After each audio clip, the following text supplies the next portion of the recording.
Selamat pagi Bapak-Bapak, Ibu-ibu, saudara-saudari dimanapun berada. Shalom berkah dalem. Berjumpa kembali dengan Sugeng Pramono dalam renungan kisah singkat Santo Yohanes Rasul. Santo Yohanes Rasul adalah nelayan di Galilea. Ia bersama Santo Yakobus saudaranya dipanggil menjadi Rasul Kristus. Yesus memberi julukan anak-anak guru kepada kedua putra Zebedius ini. Santo Yohanes adalah rasul termuda. Ia amat dikasihi Yesus dan ia pun amat mengenal Yesus sang guru. Pada hari Paskah pagi-pagi sekali, Maria Magdalena dan beberapa wanita membawa rempah-rempah menuju ke makam Yesus untuk meminyaki tubuhnya.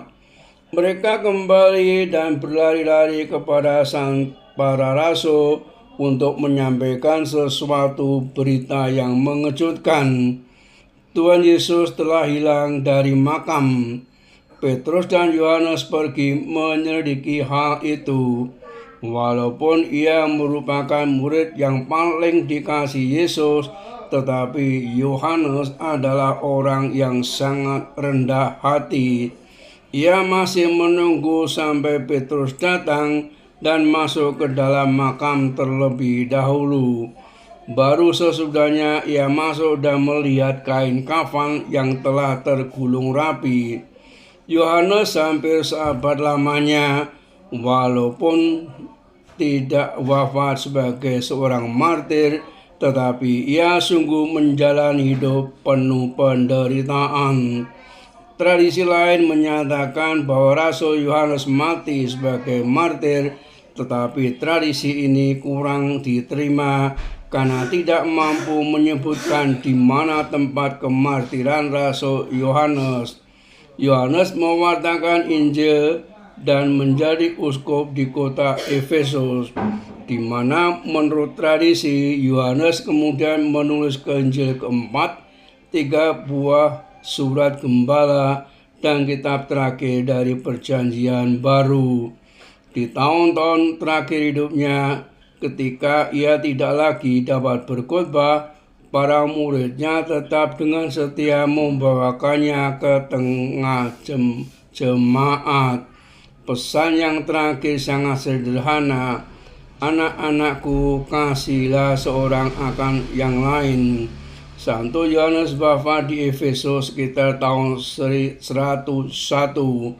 Banyak kisah-kisah mujizat yang menurut tradisi diadakan oleh Rasul Yohanes. Sebagian mungkin hanyalah mitos. Beberapa di antaranya, ketika Yohanes sedang dalam perjalanan berkhotbah di Asia, kapalnya rusak dalam badai. Semua orang berhasil menyelamatkan diri ke pantai, kecuali Yohanes. Yohanes kemudian dinyatakan meninggal, tetapi 2 minggu kemudian gelombang laut melemparkan Yohanes ke pantai, jatuh dekat kaki Prokorus, salah seorang muridnya dalam keadaan hidup. Mengusir setan yang sudah berdiam dalam sebuah kuil pagan selama 249 tahun.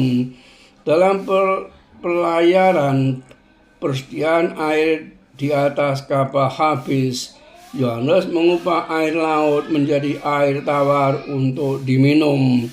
Perayaan 27 Desember, hidup dan lahir pada abad pertama. Kota asal Galilea Israel, wilayah karya Galilea, Yerusalem, Efesus, dan Asia Kecil. Wafat sekitar tahun 100 di Efesus, sekarang Turki.